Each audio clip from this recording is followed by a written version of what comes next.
Hey creators, what's good? You are back. It is the Speakeasy Experience. And you know, creative is a lifestyle, has its own language. And me, I'm your friendly brand translator. And today we are going to take you into the story of a brand that is near and dear to my heart. A mogul who is a movement by himself, but he brings forces together. And he is a storyteller that's not afraid to say it with his chest. And you won't get that in a minute. But I want to introduce you to who I've lovingly adopted as my brother at this point. But he is the CEO, the mogul, the movement, the man, the myth, the legend himself. It is the Youssouph and Jaye of Somebody Gotta Do It. Tell the people, Let's go. hey. What's up with y'all? I'm happy to be here, and I hope y'all ready for this amazing conversation, man. Because it's about to get we gonna speak easy. We about to speak easy. Okay. So I'm super happy to have you in the building because we only talk about topics here that, you know, the stuff that ain't trending on the gram, but that everybody and their man needs to hear, right? For sure. And so today I want to talk about the credit check. Right. And from a creative entrepreneur perspective, immediately when you start talking about credit check, it's like, Duns and Bradstreet, we trying to get 20,000 in credit. What are we talking about? No, I'm talking about credit check in terms of your rep on these creative entrepreneurial streets. And one of the things that anybody that has encountered you, your brand, or even your manpower behind the brand, one of the things that they know is that your credit check is impeccable. It's flawless. Your reputation precedes you because you flow in excellence, you lead with kindness, and you are intentional about everything that you create and release to the people. So, Seth, when you think about all that it took to build up your credit, right? Thinking about your backstory, thinking about how it started, how it's going. Right. What has been the most critical piece of building your credit? Wow. Because the people need to know how to do this thing right, and you represent how to do it right. I mean, that's an amazing question. I appreciate that. And I think for me, there's a lot of factors, obviously, and outliers to your credit. But I think for me, some of the things that come to mind is just staying true to myself and staying true to the brand and the message that we try to provide to the people. I never try to deviate because there's so many things that can happen while you're on your path and can try to make you shift focus or be somebody you're not, or it might be trending. They're like, hey, maybe you might just do this real quick to get more attention or get this. But we always just stay true to ourselves because it's not about being liked, it's about being respected.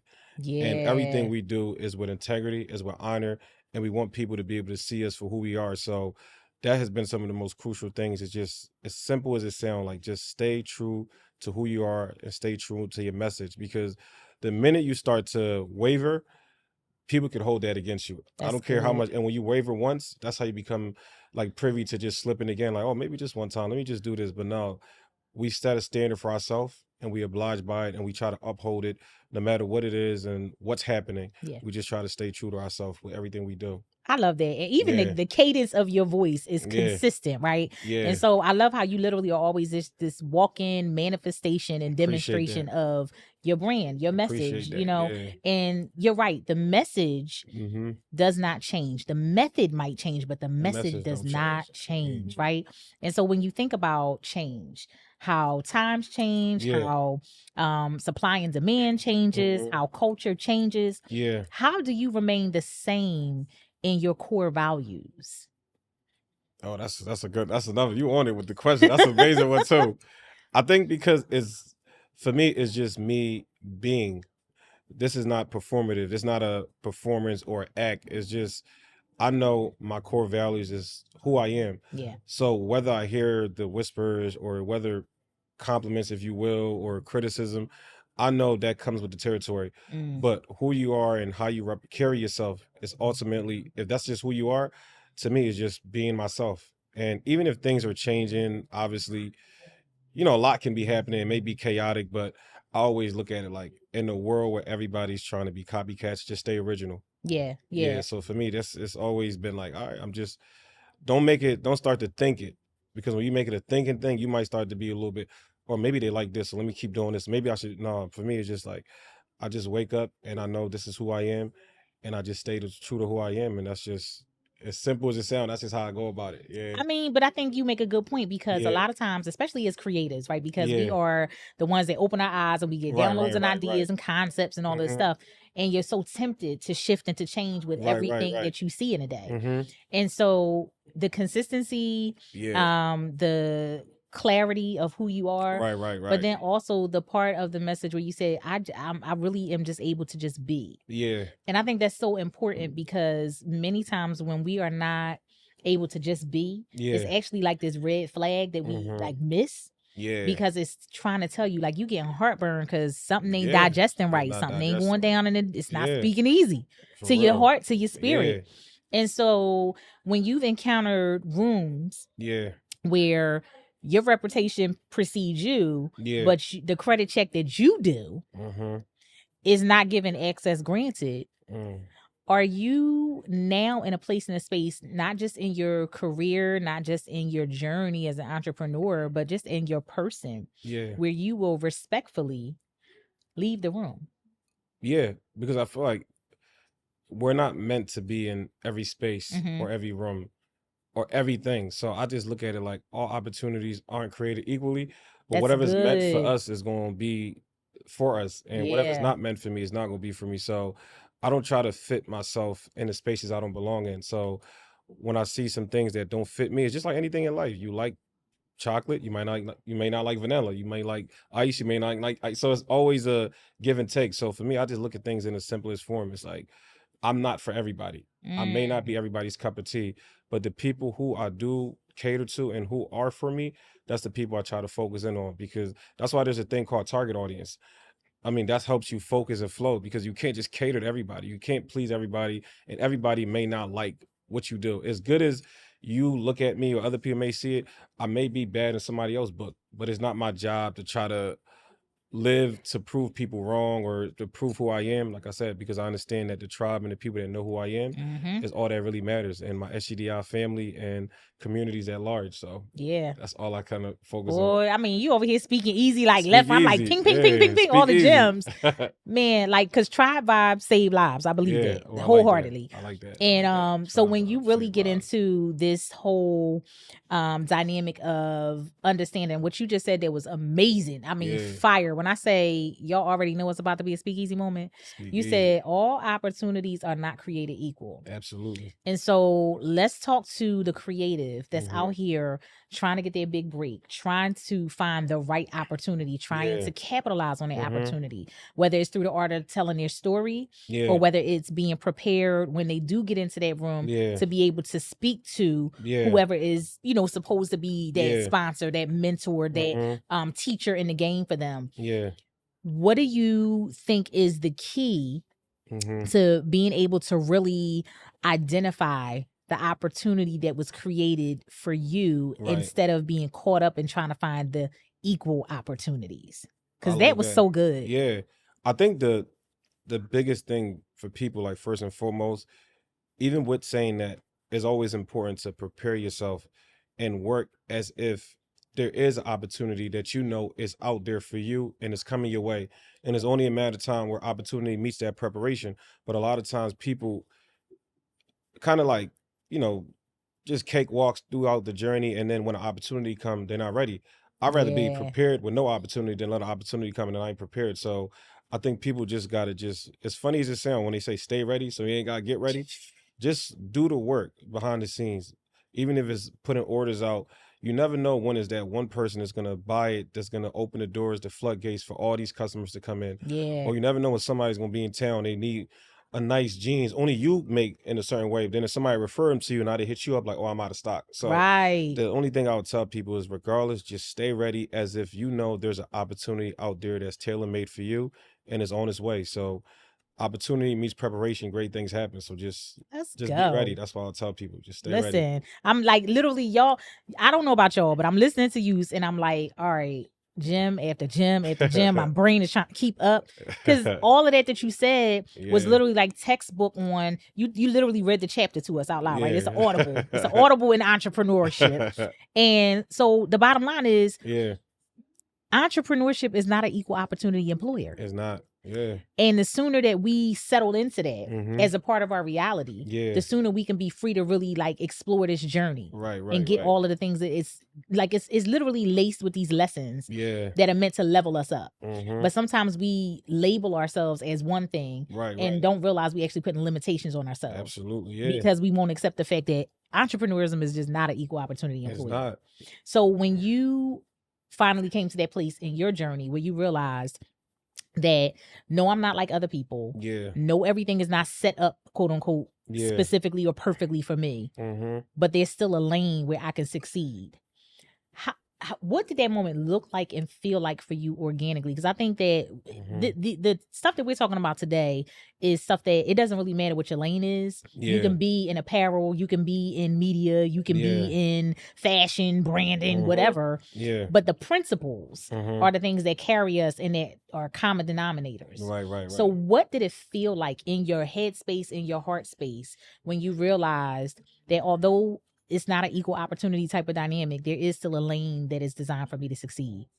I think that's where a lot of self-awareness comes in from. When I got to a certain point in my journey and I started to just look at the scope of everything, I realized that it's kind of, you just simple math that, again, when we start from all opportunities aren't created equally, some people come from resources. Some people got a head start. Some people have a team. Some people are privy to things that you may not be privy to, not because you're not deserving of it. That's just how, the dice was rolled. And when I saw my position and my opportunities, I had to look at it like I'm still in a position where people would never have that opportunity as well. You just got to put it in perspective. Although I may not be like this person who had a trust fund or his parents was able to pass some down and he inherited, which is not a bad thing. Right. But I also see, all right, I'm in a position where, all right, I'm an African first generation born. I beat the odds by even being in America. And there's some people that's my age that look just like me right now. They will never be able to even come to this country to have an opportunity to even go to school, let alone own a business or do what I'm doing. So there's people that's looking at me as that superhero with a cape on, because when they see me, they see a different type of representation, because I represent a continent back home that see opportunities like this is crazy because it don't happen for everybody. So I think that's what made me kind of like shift that focus when I looked at my reality instead of looking at the glass half empty. I'm like, yo, look at the full picture and look at what you're doing from your tribe and your culture. And if that's the case, I already won in life. And now it's just up to me to just be able to see how far I could push it. So again, when my kids or whoever come down that turnpike, I pass them the baton. Let's see what they can do with it. You feel what I'm saying? Yeah. So as a creator, because you literally created a lane, you're creating actively generational wealth, you're capitalizing off of opportunities as the first, right? I think Janelle Monáe in Hidden Figures says somebody got to be the first. Absolutely, and Youssouph said somebody got to do it. Somebody got to do it. So when you look at, like you said, having these opportunities to be the first. Because as creatives, I think a lot of times we are trendsetters, we are trailblazers, we are pioneers. We pull things down and manifest them that haven't been seen yet. And so talk to the entrepreneur who is doing a new thing, who is teaching and training the people. One, I got what you need. Two, this is what it's called. And three, this is how you access it. This is how it works. Talk to that creative that's in that place of frustration because they feel like they keep showing up, but the people still ain't speaking the language. Do you understand the words that are coming out of my mouth? And it's like a no and a no and a no. So, you know what I mean? Like, what would you say to that person? I would say, to that entrepreneur that's out there, this is the thing with our journey is like a lot of ebbs and flows, but you just got to do your part and just put your message out there or whatever it is that you're trying to provide, the service that you want to put out there. And the people that need it, they will surely respond. The people that's not responding, maybe they just don't have that capacity yet, or they don't have that bandwidth to understand that in that moment. They're just not ready. And it's okay. Everybody arrives at different spaces and different times when it comes to this journey, but you shouldn't just base your, whatever you're trying to, your service, whatever you're trying to provide off like the people that's not responding. Because even the few people that get it, those people can be like a product of what you're doing and end up serving way more people. So that still comes from your teaching and your beginning. So just be patient. It's a patient game. And that's why I don't really trip, because you come to my shows now, people see 800, 900 people.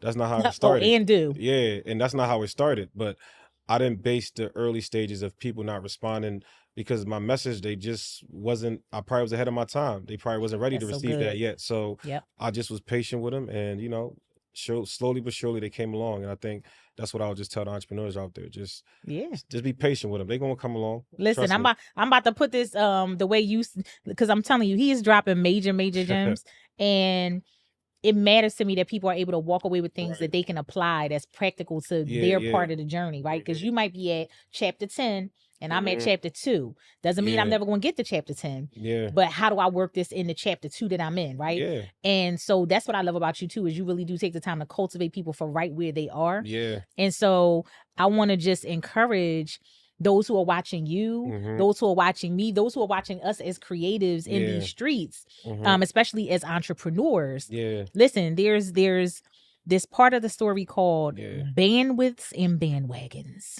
Oof. Bandwidths and bandwagons, okay? Yeah. And you will experience both of them on your creative journey as an entrepreneur. Yeah.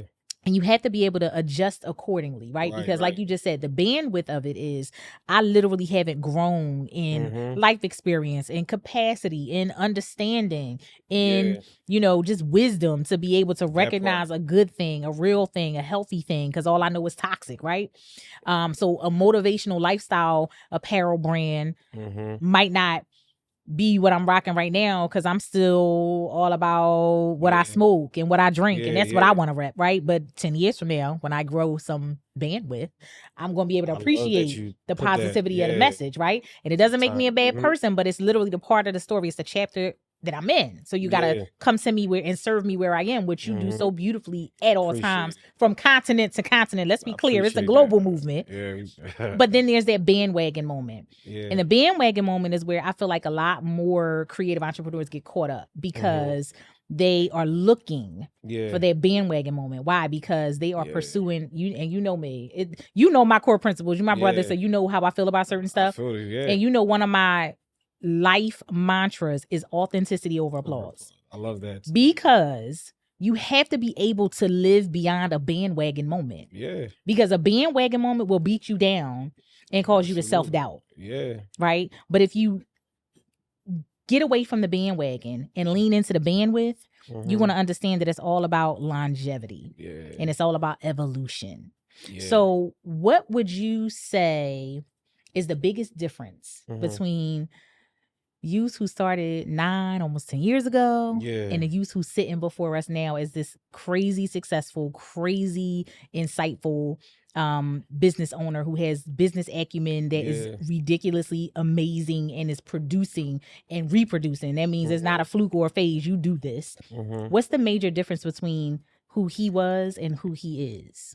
I love the fact that you mentioned wisdom and the soliloquy you just said. I think that's some of the things I would say the biggest difference is just the wisdom that I've acquired over time, because there's a difference between being smart and being wise. Some things you could just read and all that, but when it comes to applying, that's the difference. That's what I've been able to do, is just apply the knowledge now over the years, and just going through all that trials and tribulation. And now you'll be able to look back from a different lens and appreciate it. And even going back to the first question where you was asking that for like an entrepreneur out there, I think it's kind of like in the simplest forms, even life. Like you see how like you may have a child that you try to teach certain things, but when they become a mother, they be like, I remember what you used to tell me this, Mom. Or in other aspects of life, when it's applied, you appreciate it more.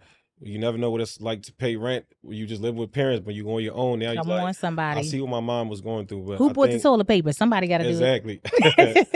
So I think that's just what it is, because I had to grow not only as a man, but I had to grow my business kind of simultaneously, because I started at 19, 20 years old. Yeah. And now I'm about to be 30. So you're growing your whole adolescence and then also building a business. So I think that wisdom is just a deciding factor, because now you just know how to just, make smarter decisions. You think things out. You read people better. You understand people. You understand situations. You don't just think with your emotions and react off that. So it's just a lot of those factors right now, I think, is the biggest difference. Yeah. What's the biggest source of wisdom for you? Since wisdom is kind of the, not just the principal thing, as they say, but since it's the biggest difference that in the he who started versus he who is maintaining, what was your biggest source of wisdom? Where did you draw the most wisdom from in this journey? I would probably say Damn, that's a really good question. I want to really think that one out. Biggest source of wisdom. Believe it or not, I think I would say was from college. Okay. And I know that's a curveball a little bit, but I think the reason why it was college is because that was the first time I was around people that was never around people I grew up accustomed to seeing. I grew up just seeing predominantly black people, just a certain type of people in my neighborhood. And then when I went to college, exposure was the biggest word. I was exposed to things that I wasn't accustomed to seeing and put in, I was put out of my comfort zone as well. So just some of those things I've seen then helped me to realize that, all right, you got to learn how to be yourself and also like do what you do in other spaces. And that was like one of the first tests for me to go in a different space and do that. And then since then, every other space I go, I just kind of apply that mentality. It's like, all right, how do you go to this space and be able to accomplish what you want to accomplish? So that was one of, I know there's a few more things, but I just say college because that was the first time I was kind of like, yo, this is not what I'm accustomed to seeing or being around, but it was also a good learning experience for me too. I love it. It's the principles of it because it's the exposure that led to your evolution. Yeah, right? For sure. And now look at you now. You literally had the capacity to sit in this CEO seat and do it masterfully, right? Because I can say, having had the opportunity to watch you in different arenas, taking on different endeavors at different points. Right. One thing that's consistent about you is your team. Yeah. Absolutely responds to you. When I tell you they are truly catchers of your vision and they run with that thing and they run hard through the finish line. It's something amazing and beautiful to see, and especially to see a black man who unapologetically leads with love and kindness and is able to produce the product, right? Because we get into these trendy topics like the alpha, can the alpha male lead the alpha female and all of these things. And honestly, I can say witnessing your brand is literally the obliteration of that whole conversation because yes, we know like in the world at large, there's double standards and we know that I'm a woman and you're a man, right? But it's almost like you create such a safe space that your team can be cultivated to become their very best with no judgment. And so there's no need to feel like I need to fight the visionary. I'm going to line up under him. There's no need to feel like I need to sabotage. I'm going to learn because he's setting me up for success. And so those are some of the things that I attribute to this brand. Somebody got to do it. And so just before we close out, because I mean, so much are you able to speak easy about? And you do it all the time. Like shout out to every kid who I know has run up to you at every school you have spoken at, every stage that you have blazed and all of the things, because you are always in demand. But just tell people really quickly the backstory of SGDI and the story that is still unfolding where SGDI is concerned. Okay. Well, for those who don't know, somebody got to do it. Started as a hashtag. Literally just on a social media platform, Twitter, Instagram, Facebook at the time. Yeah, MySpace we was past that at the time. Yeah. But literally it was just something that me and my friends was just hashtag to motivate self, whether we was going to the gym, whether we was just about to go do an activity. We just was like, somebody got to do it. Like that's just how it was. Cause we was known for being a jack of all trades. They used to try to make that like a whole joke, master of none. But we combat that by saying, well, somebody got to do it. And long and behold, we just had a lot of people on social media also using the hashtag, but then tagging me like, well, I don't want to do this homework, but like you say, somebody got to do it. I love it. I don't want to work this double shift, but like you always say, and I'm like, damn, everybody really using this. So it was just a thing where we just sitting in the room, the basement, and we always just like, yo, how do we capitalize off this opportunity? And all we literally thought about doing was making shirts, because that's the first thing is let people at least see it. And we just made 24 shirts. I remember 12 white ones and 12 black ones. Wow. Not knowing like what history would have wrote for us just by us taking that leap of faith with no business plan, no idea, just going off of sheer momentum. And that's some of the beauty with just when people say like just putting your best foot forward, because we didn't know where we was going to go, what this could have led to, but we just said like, yo, let's just take that first step. And that first step ultimately became a stairs that we could never imagine and opened so many doors, and we got to the top of it. And here we are 9 years later, and the story is still unfolding. And the beauty about it now is not just about us or how we started. People get lost in that because it's something that everybody identifies with. It's a journey that people that have been following me and started from the beginning. When you ask them, everybody got their own definition. And that's what I love about it. It's not a universal thing. Like you ask somebody, what does it mean to them? They would tell you surely what it means to them. And I think that's what it was about. And that's how I know the message was received properly, because we want you to identify what does this mean to you? What does it look like for you? And who are you in this somebody? And what do you mean to this world? And we just grateful that, we're 9 years in and hopefully a lifetime to go. Absolutely. Yeah. Somebody got to do it, okay? Somebody got to do it. Listen, I adore you as a human being, and you know that. But I am so super, super proud of the legacy that you're in the process of building. Appreciate that. The lane that you're occupying, and the levels that you are taking on without limits. I am so proud of you.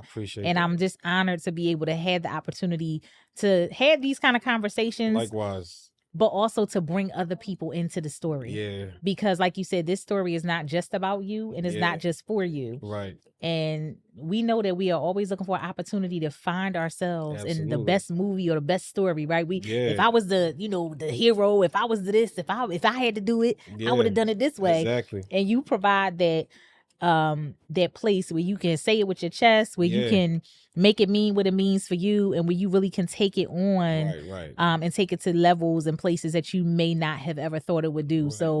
Because you stood up and said somebody got to do it, now we all know we can do it. So shout out to you for speaking easy, the language of the people, and continuing to do it in a way that it just keeps resonating, right? And I have not met one person yet. I feel like you got that big mama energy, and I say that respectfully because y'all know soul food, right? Yeah. He never met anybody in life that big mama ain't like, and they ain't like big mama. And if they did, she just had him over for some catfish. Like that's the vibe that you give. It's like a warm hug being in your presence, and your brand wraps us in this call to action. With love and accountability. And we need so much more of that in the world today. So continue to do what you do. Speak easy. And know that we're going to continue to celebrate you as we see you elevate beyond what we can even imagine in this moment. So once again, shout out to you, the whole SGDI team. And listen, I do have to end on a high note, and that is you have something special that is going down in a matter of days. So you got to put the people on, because we're going to drop the link in the liners, so they need to know where they're going to go to know what else somebody got to do. So what's getting ready to happen in like a week's time? So in a week's time, let me turn the head around. We will be dropping our collection called the Underdog Collection. Okay. And this is a collection that's very personal. It's been 6 months in the making. This is a collection that just stemmed from me just reflecting and thinking about the journey, and also thinking about where I started from, and why I still have this hunger to go, because this is the hunger I had when I started, which is being that of an underdog, knowing what it's like to be overlooked, counted out, underestimated.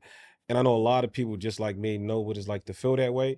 And there's some people that still feel that way. Yeah. So this is a way for us to tell our story and also represent ourselves as being those underdogs that conquered, persevered, and ultimately got to our end goal. So the collection is personal. It's going to have a lot of outliers that symbolizes what this message really means. Yeah. So I can't wait for y'all to see what it's hitting for, what it's going to look like. The link will be in my bio at Somebody Gotta Do It on Instagram, _ Somebody Gotta Do It on all platforms, and my personal page, Youss.Njai as well. But stay tuned. Listen. Watch out for the underdogs. Y'all better line up like y'all line up for them Jordans, because somebody got to do it. Somebody got to do it. It's the year of the underdog, and the underdog is speaking easy. Speak easy. Let's get it. Yes. Thank you for being here. Thank you for bringing everything that you do to everything that you do. And I'm telling you, we ready for the collection to drop. It's on fire already. We ready for it. Let's get it, man. Thank you so much. Appreciate you. All right. Until the next time, creatives, remember, creative is a lifestyle. It has its own language. I'm your friendly brand translator, and this has been the Speak Easy experience with my guy, Youssouph and Njai. Take care, y'all.